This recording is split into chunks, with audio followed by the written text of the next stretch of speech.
after our visit to Toyosu Senkyaku Banrai, we headed back to Odaiba.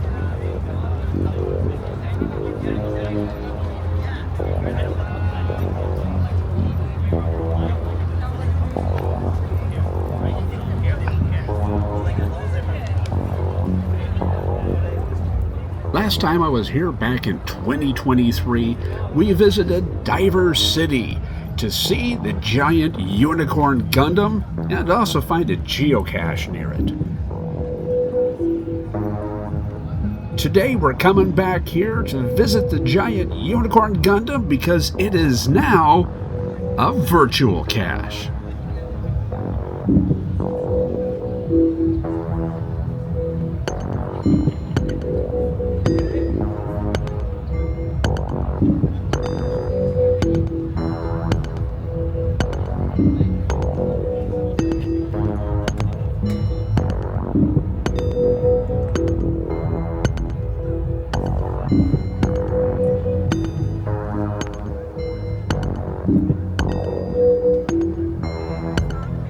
To log this virtual cache, all you need to do is find the Gundam and take your picture with it.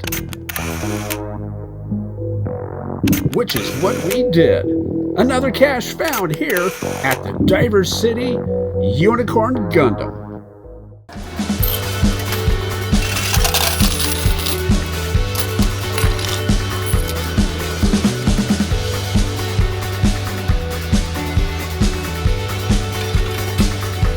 And after completing the Gundam virtual cache, we went up to the Gachapon store, the one that we went to when we were here in 2023, and we got a couple more Gachapon toys.